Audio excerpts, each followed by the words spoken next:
Okay, good morning, everybody. It's just on 10 a.m. We've got quite a bit to get through today, so let's get started. We met last week here in Sydney in a face-to-face version of the user group where we covered this same topic. So that took us an hour and a half. So we're going to try and condense it into 60 minutes today for this webinar, including some Q&A. So hopefully most of you have seen that Tim is also on the line from our office. If you've got any questions, please direct those through to Tim, and he'll be able to help answer those as we continue through the session today. But let's have a quick look at what we're trying to achieve today. Today's all about events and managing those events within Eloqua. We're going to focus on a single city event, keeping in mind that you can do all sorts of different things. You can have multi-city events, etc. But we're going to focus directly on a single city event to give you the fundamentals of relation to the form processing steps, the layout of the campaign canvas, etc. And hopefully once you've got that information, that'll give you a bit of freedom to figure out exactly how you can do multi-city events. But of course, we'll be able to help you if you have any questions about that as well as we move through. So the key areas that we'll be focusing on today will be the campaign canvas, the form design, and also the form processing steps. So the design and flow of the experience that you want to give to people as they register for your various events is critical, and it's really the campaign canvas and certainly aspects of the form, and specifically the processing steps, that will enable you to deliver the right experience to people and to get the right messages to the right people. So let's move ahead. Something like a webinar, we've got to do a quote, and who better to do a quote from than perhaps Steve Jobs. But here, fundamentally, I think what Steve was trying to tell us is that design is great, and design can mean all sorts of different things. And of course, as he says here, it's often about how things look. But if we really dig deeper, it's how it works. And so as far as you designing a customer experience, it's really how you execute that experience. And so today we want to try and give you some tips on how to deliver the best possible experience using Eloqua, and specifically the campaign canvas. Now, I want you to try and get poised, if you can, to ask some questions, because we need to understand today what are the main challenges that you're finding when you're building events within Eloqua. What is it that's causing you grief, if anything's causing you grief? If you could shoot through some questions, that would be great. But I imagine if everybody's online today, there has to be some concerns or questions in relation to how to get the best out of events. So perhaps let's move ahead, and we'll work out the best way to run events within Eloqua. So what we're going to do today, we'll use a scenario to run through this process. It just makes it a lot easier to have some nuts and bolts in place, so that we know exactly what we're focusing on. So for the purposes of this webinar, we're going to focus on a product launch. I don't really know what the product is. I'm just calling it XYZ product. The venue is the Shangri-La Hotel, literally right next door to our office here in Sydney. And just to give us plenty of planning time, it's in April of 2017. So it's 11:30 a.m. till 2 p.m. And our target audience will be customers and also hot prospects in the sales cycle. So that's the nuts and bolts of the event. Let's have a look now at the various aspects of Eloqua that you're going to need in order to build the campaign. So each of these various pieces we'll need today, we won't be looking at all of these. We'll be focusing primarily on the multi-step campaign and also the form. In relation to your segment, emails, and landing pages, we won't be touching on those today. We'll just assume that you've put together some amazing emails and beautiful landing pages. In the context of the segment, though, there's certainly a number of things that you can do to make sure you're targeting the right audience. And when we get to the campaign canvas in just a moment, I'll expand on those a little bit further. But effectively, those areas that you would need to be looking at cover your orchestration, so how you're actually going to deliver the event, your audience, which is the segment, and then, of course, those various assets as well along the way. Now, to have a closer look at the actual bits and pieces that we'll need, from an orchestration point of view, we'll be looking at delivering various invitations and also reminders. We've also looked at post-event communication. So once the event has happened and we've popped the champagne corks and everybody's had a great time. There's work that needs to be done afterwards as well, and so we can look at that for you today. In relation to your audience, there's obviously your target guests, those people that out of priority you'd like to have attend the event. And then also the concept of a seed list. So if there are groups within your organization that need to be aware of all these events that are happening, perhaps you're running lots of events, a seed list is a great way to do that. So a seed list is just simply a segment, generally filled with perhaps the marketing leadership team, maybe the sales leadership team. You may have a seed list for various sales teams within your organization. If you're a large organization, if you're a small organization, it may simply be one seed list. So a seed list can be really helpful because that way you're not missing out on anybody, and everyone within the team, so internally, is aware of the various events that the marketing are running. Now, from a form point of view, there's really two options. You can either create a registration form or an Rsvp form. Now, what's the difference? They're both just sort of collecting data, aren't they? Today we're going to focus on an Rsvp form, and I'll walk you through that scenario. It's really very simple. It's pretty much just like the registration form, but just drives a slightly different behavior, and so we'll walk through that together. In relation to your emails, you'll need to look at invitations and multiple invitations. You'll also need a registration confirmation email, and then also reminder emails. And in this scenario, we're going to do 2 reminders. We'll do one 3 days before the event, and then we'll do one on the day of the event as well. Now, as far as the landing page goes, there's a few pages that we need. We certainly need to have the registration or Rsvp page. So that's the page people will arrive at when they click on your email and come to the landing page. Once they submit the form, we need to present them with a confirmation page. That is assuming, of course, they RSVP yes. In the context of an RSVP, if they RSVP no, we certainly don't want to take them to the confirmation page because they've just told us that they can't make it. So we need to look at creating a third page that we can present to people if they should take the time to RSVP no. Then across other parts of Eloqua, other things that you will need, as you can see in that bottom list, is things like shared lists, possible shared filters, obviously images, file storage. Typically the file storage might be used from a post-event point of view. You may want to share a PowerPoint or a PDF or something like that. So you can do that following the event. We'll use multiple field badges. Dynamic content is something that we may look at, and also insight reporting. It's very easy to set up your insight report. So your campaign has to be active. Once the campaign is active, you can then create an insight report to potentially deliver weekly or daily in the lead up to the event. And that can just be simply automated, and you don't have to worry about it any further. So hopefully some of you will have a couple of screens. Maybe you can have the webinar on one and potentially Eloqua on the other one. But let's dive in and have a look at the campaign canvas. That's where we're going to start. Okay. So now you can see the campaign canvas. Actually, you can see the home screen at the moment. What we're going to do is we've pre-prepared a campaign canvas for the purpose of this webinar. And let's jump in and have a look at exactly what that looks like. Okay, so I'm just going to zoom in a little bit, so hopefully that makes it a little bit easier for you to see. But let's start in the top left-hand corner of the screen. As with most campaigns, we typically start with the segments. And so in this case, we've got 2 segments. You've got your target guests, so whatever that group might look like. And then we've got the seed list. And so whichever one you may put in there, you can simply add that. So for Marketing Cube, we have a range of seed lists. And we have one for internal use only. And seed list Marketing Cube, there it is. And so it contains a few members of our team as well so that they can access or be aware of the different campaigns that are happening. So we kick off our campaign, and the first invitation is sent, and so that's this email right here.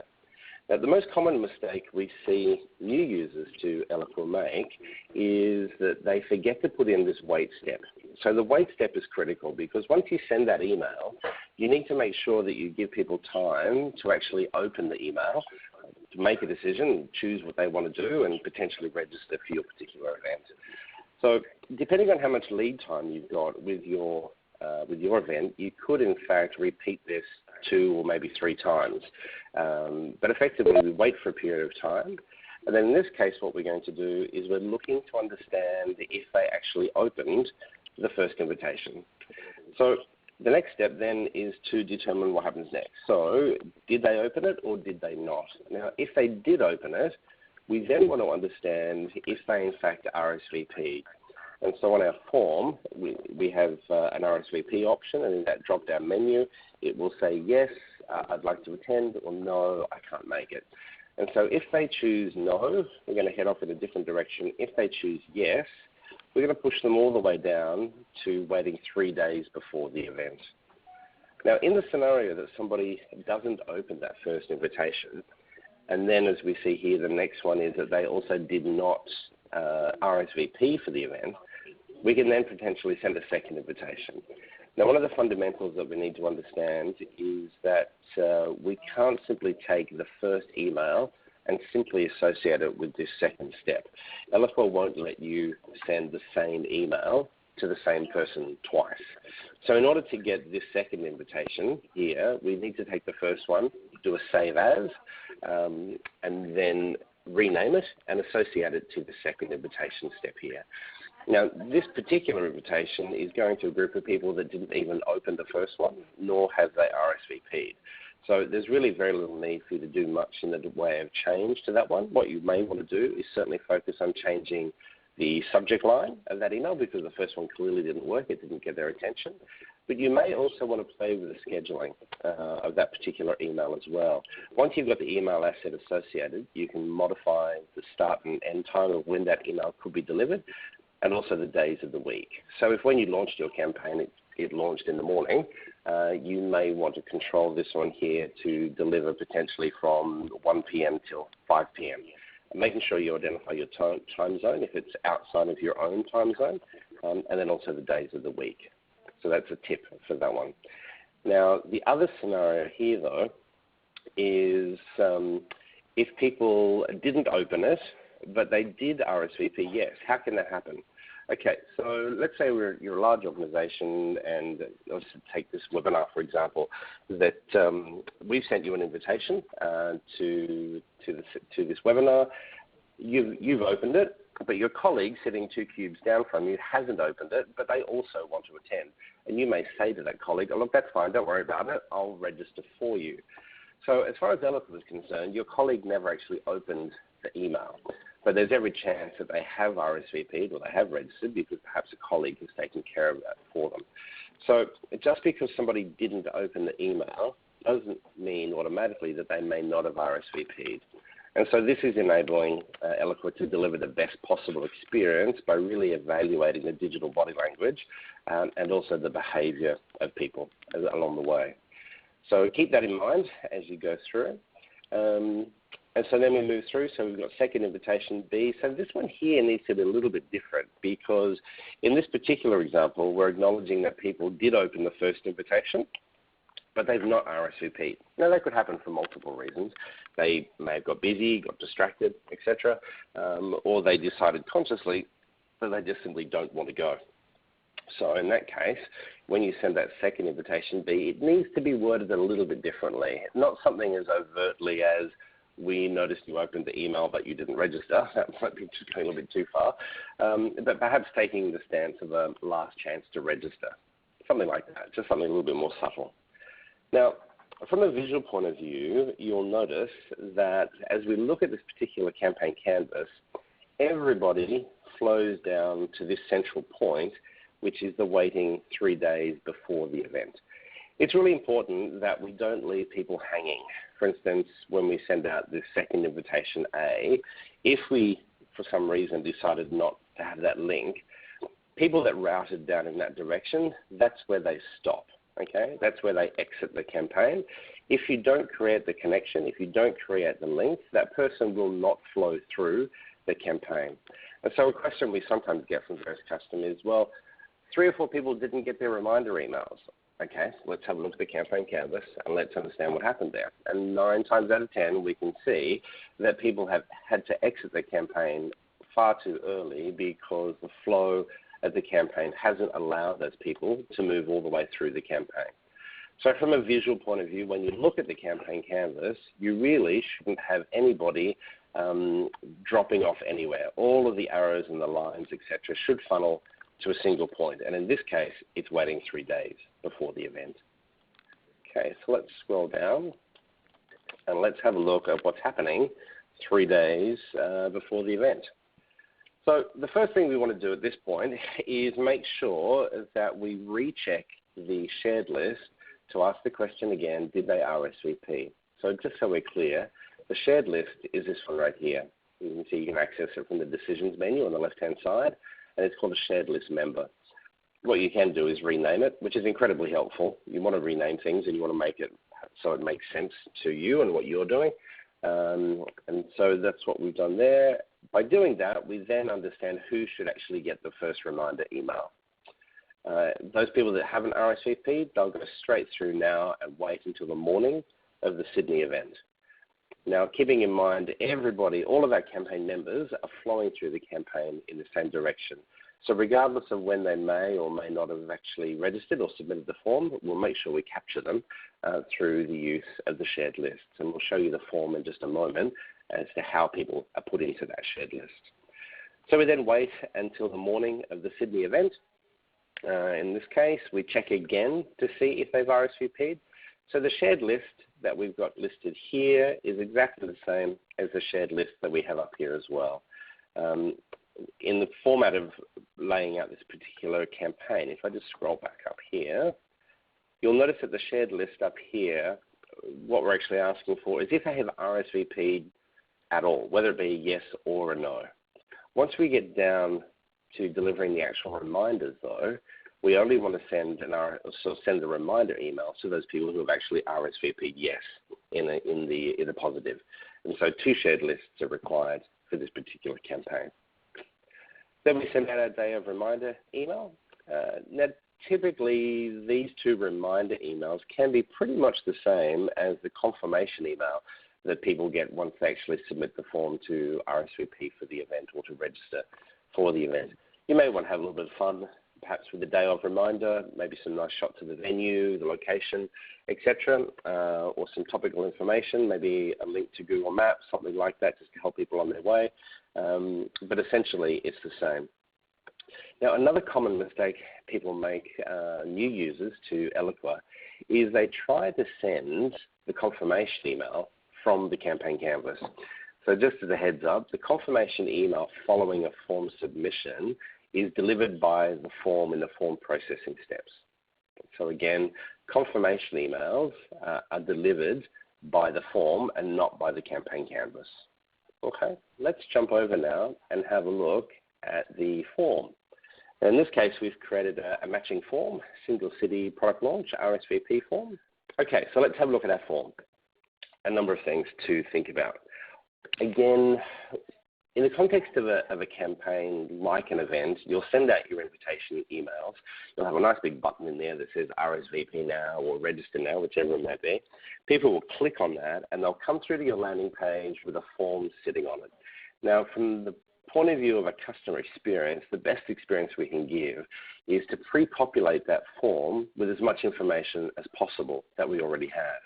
And so these fields that you can see on the form design that are highlighted in yellow will pre-populate.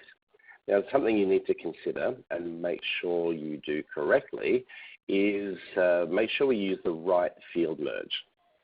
You may have noticed in your own instance of Eloqua that you have a few options around first name. For those newer users to Eloqua, typically straight out of the box, you will always have what's called first name used for forms. So why do we use that one? The reason we use that one is because if Eloqua doesn't in fact have the name or the first name of the person on the Eloqua contact, you don't want it to simply pre-populate with colleague or customer or something like that. You want it to be blank. And so that's why we use first name used for forms. If I can just get that to work for me. There we go.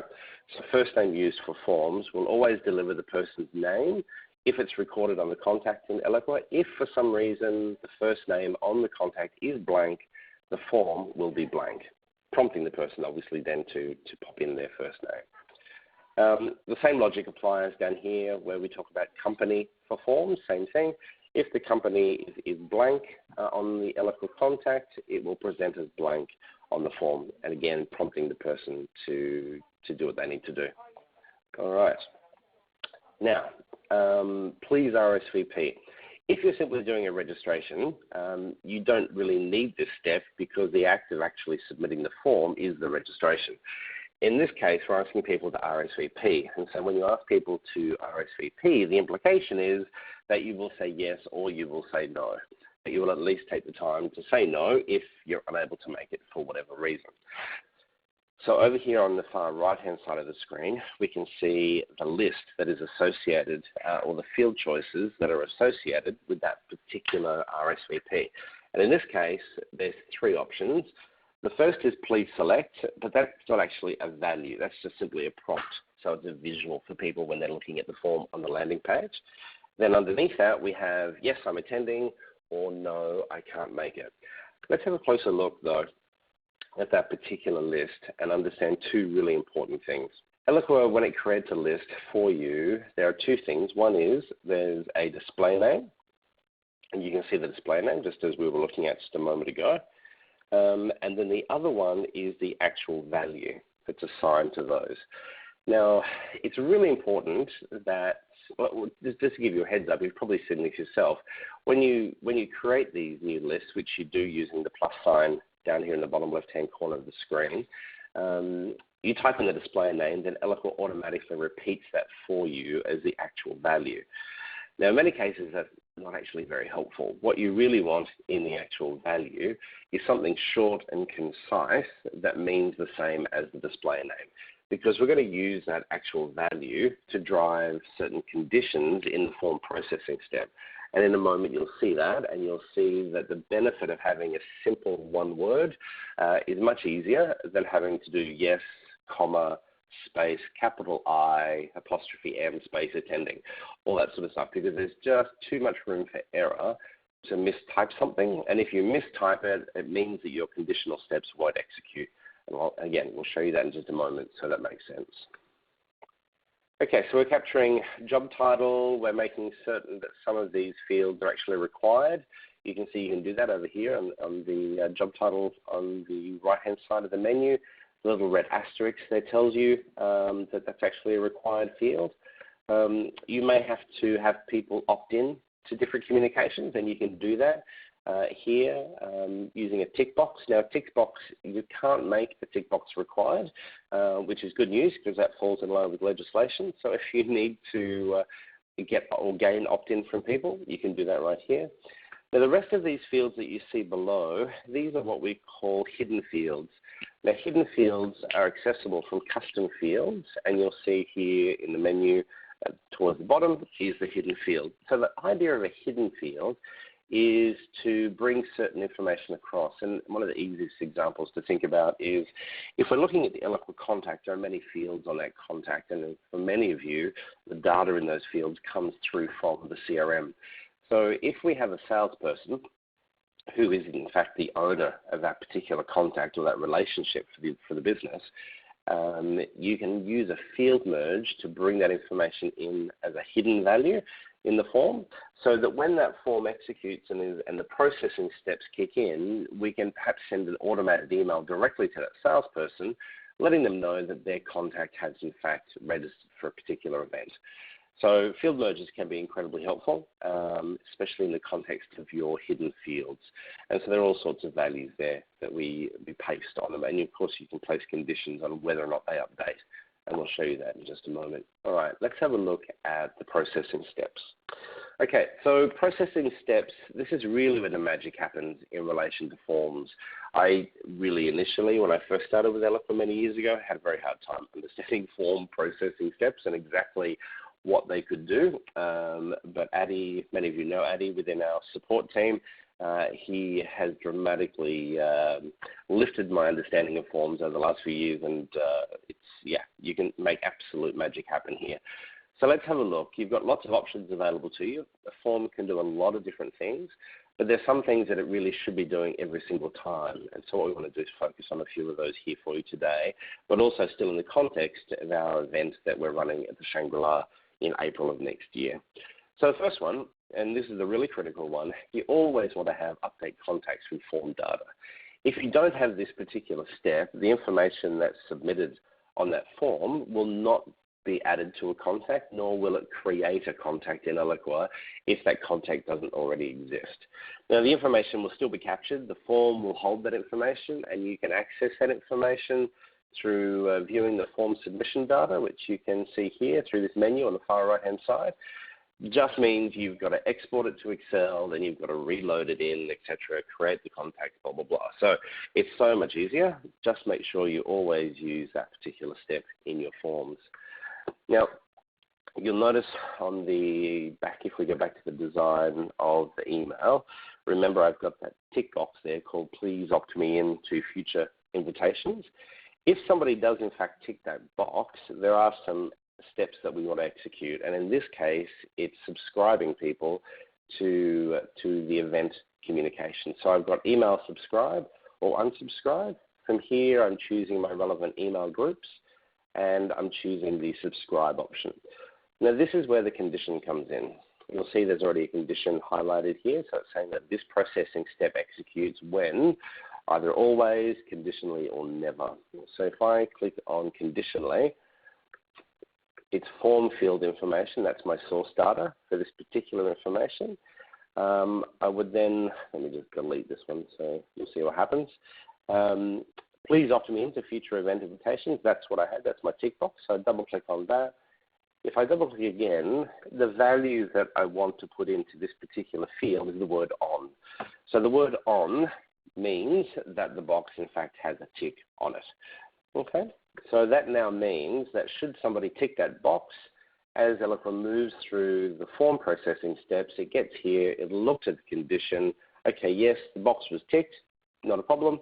It will now subscribe that particular event communications. All right, moving on to our submitter email. Now, in this case, because we've asked people to RSVP, either yes or no, again, we need to place a condition on the delivery of this email. So this is where your confirmation email is sent, not the campaign canvas, but here from the actual form. So in this case, and that should be the word yes in the back end. Okay, so please RSVP exactly matches the word yes. Okay, and so you can get all those options over here on the left-hand side. Okay, so super critical that this is the actual value from the pick list. So let's just go back and have a look at that. We go back to the design. So we look at our RSVP list. We look at select list. You'll see the display name and the actual value. So here, the actual value of yes is what we use to drive the conditional option back on the sending submitter an email step or form processing step. Okay, so here we have, again, the word yes. Okay, so that's where your value kicks in. You have to manually type that in, as you can see, and so again, the idea of something short and simple and concise that makes sense to other users within your organization is really the best way to go. What you don't want to have here is a 4 or 5 or 6 word sentence with multiple points of punctuation where there's just too much room for error in relation to the value that you're using. The construct of a notification email, this is where you can use a field merge. In our case, within Marketing Cube, it's really quite simple. There's myself, there's Tim, and Adrian. So we can either send to all 3 or one of us, whichever the case may be. But if you, in fact, had a field merge, there are different things that you could do. So here we've got use the value of a form field to select the email address. So if we went back to our form and had a hidden field that had, for instance, salesperson's email address as a field merge, we could use that to be selective as to who is actually sent a particular email. So it means that you don't have to send the same email to everybody every time. Okay. Subscribing contacts globally is an important step as well. If you, in fact, have somebody who potentially reaches your registration or RSVP page, maybe from a social campaign, so perhaps they've been looking at LinkedIn or maybe at your Facebook page or even from a tweet, you may have links from those various social properties driving people to your registration page. there's every chance that those people are not campaign members, as in you haven't actually sent them an invitation. So we need to make sure that we get them into the campaign. Now, if for some reason those people have previously unsubscribed from your organization, they can go ahead and submit the form, but they'll never be sent the confirmation email. So it's really important that probably as a standard that you would have the subscribe context globally processing step in place there as well. You can place conditions on that if you wanted to as well, and perhaps add another tick box if you need to. Probably best to talk to your legal team as to how best to do that. But however you choose to do it, Eloqua will be able to deliver the right experience for you as well. Okay, so shared lists. So this is where you'll see this, there's different shared lists. You can see I've got the Rsvp equals yes. Then we have the Rsvp equals yes and no. So with this first one, you'll notice again there's a condition placed on that, and the condition in this case is if they say yes, they'll go into that list. Whereas the second one is anybody that submits the form basically will go into this one. Again, you'll notice there's no conditional step on that one. We may also want to capture people who have RSVP'd no. I can see here I've put the incorrect shared list associated with the form there, sorry, so I'll fix that. But it might be helpful as well just to be able to capture those people who have said no. If they've taken the time to engage with you and actually say no, it's probably a good chance that you might want to capture those people and potentially communicate with them later, maybe give them early bird invitations to the next event because they've taken the time to say no potentially. Okay, so this step is a really important step. In the scenario that we just talked about a moment ago, we have social properties. So you might have your Twitter page, you might have LinkedIn, maybe Facebook, whatever they are, whatever those various social properties are or other avenues, you may give links potentially to business partners put on their websites, all driving traffic to your page. It's really important that we understand the construct of a campaign member and how Eloqua will only answer the question in the context of campaign members. So when we use the add to campaign step, we always want to drive people. If you click on choose a campaign, the window pops up and you can see here I actually located the campaign. And what I'm asking Eloqua to do is to drive people to a particular step, and in this case I'm having them drop in at the 3 days before the actual event. Okay, so what this will do, if we go back to the campaign canvas, so we're now back at the campaign canvas for our single city event, it will drop people in here. Now, for those people who have been emailed and are campaign members, because if you're a campaign member, remember, if you're in the original segments that were used on the campaign. As long as you're in one of those segments, you are a campaign member. So when we get down here and we say, did they RSVP, what Eloqua is asking is, did the campaign member RSVP?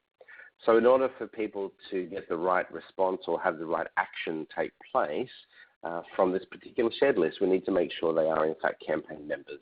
And so that's why using the processing step, add to campaign, is super critical because you'll get the right people flowing through your campaign in the right direction. Okay. Sometimes when we have phone calls from customers who ask the question, well, these people didn't get a reminder, but these ones did, that's often the reason that they've not been added to the campaign using potentially that particular step. Okay, and then the last two steps that take place here on the form processing steps relate directly to the confirmation steps following the form submission. So once the form is submitted, people are either taken to an RSVP yes page or they're taken to an RSVP no page. What we've done is we've actually created a generic no page. Let me just show you that quickly just as an idea. If you're running multiple events, you probably don't want, it's probably not advantageous for you to be running separate no pages for every single event. So what you may want to do is genericize it a little bit. And so it's funny, as I look at this, I'm thinking, right, 2014, Tim, it's probably time that we updated that one. So you can see here, it just simply says, thank you, First Man. We appreciate you taking the time to RSVP. We look forward to seeing you at an event in the not too distant future. And then we can just present some sort of video, and you may want to focus on this a little bit more frequently than we have, and we'll get that updated. So that can just be one way to speed the process a little bit and deliver a speedy experience. Keeping in mind too that as of a few, well, actually it was probably about 3 or 4 months ago now, if you go to settings, you can also automatically redirect someone from this page potentially to your website. And you simply drop in the URL, tell Eloqua how long you want this page to be presented, for instance, and maybe direct them to your blog, a particular product focus if in the context of an event. It's a particular product, you may want to direct them directly to a particular page, etc. So keep in mind you've got some options there, which can be quite helpful. So back to our form. And so that really becomes the last 2 steps in your campaign. Now, it's feasible that once your campaign is actually active, just about all of the assets that you've got available to you, so forms, landing pages, emails, etc., shared lists, all those things, even though the campaign is active, all of those assets can in fact be modified while the campaign is live. Now, if your particular asset is live, once you make the changes and hit save, Eloqua will present you with a message saying, are you sure you want to make these changes, because this asset is part of the live campaign. And so that's fine. With the form, depending on the complexity of your particular form, what you'll find is that you can actually deactivate certain processing steps should you need to, for whatever reason. So let's take subscribe contacts globally as an example. You can see the green button next to it here. If for some reason we decide we don't want that one to execute any further, we can simply click on the never button here on the right-hand side. So again, even though the form is active and in an active campaign, you can still modify the behavior of certain processing steps without the need to deactivate the campaign as a whole. And so you can jump backwards and forwards between both of those. Now, something else to consider in the context of an event is potentially making the time to create a contact view that in fact makes a little bit more sense for you from an event point of view. So most of you will know that as you look at various contact lists within Eloqua, you've got different views, different contact views that you can create. One that we've created is an event registration view.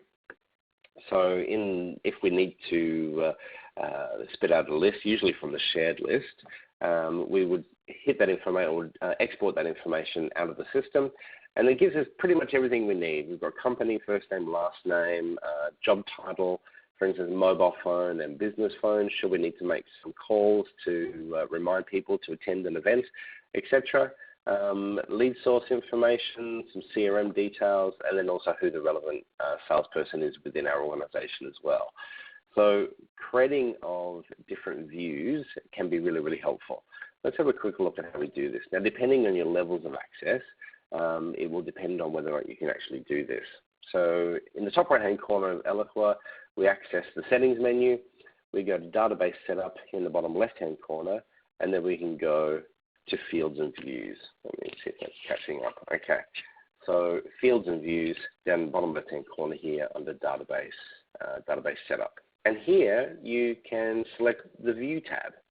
So you can see we have a number of different views that we've set up along the way here. And so it's really very simple. You just simply hit on the plus button at the bottom here. We're going to add a contact view, simply give your view a name, and then you start adding the relevant fields that make sense, whether they be contact or account fields. So lots of options for you to play with there, which is really helpful. And certainly in the context of events, being able to simply open up a shared list, change the contact view, potentially export that straight to Excel to send off to the events team so they can take care of name tags and all those sorts of things. And the list that you export could effectively almost be like a roster or a check-in list as well. If you're doing that manually on a piece of paper, that can be quite helpful, or upload it to other types of systems that you might be checking people in on as well. So just a time-saving tip.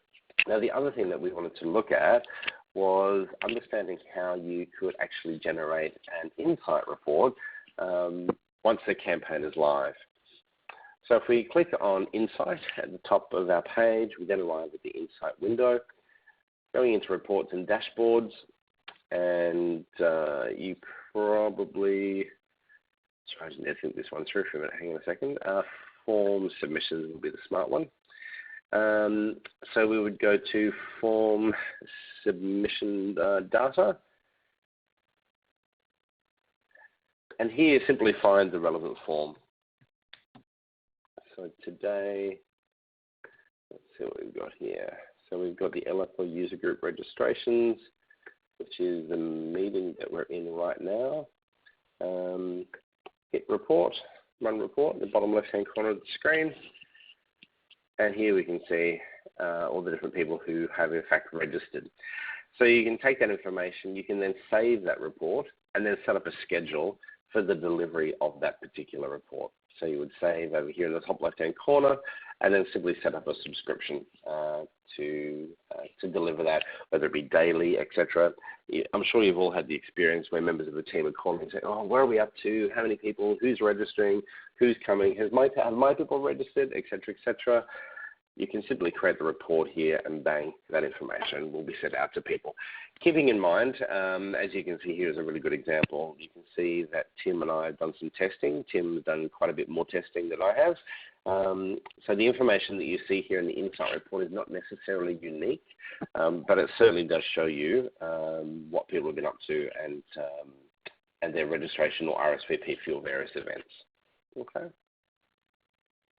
If you've got any questions on Insight report, that's fine. Just let us know, and we can walk you through that in a little bit more detail. We've put together a guide for you, which we'll get out to you in the next couple of days, which effectively walks you through step-by-step everything that we've just discussed and looked at.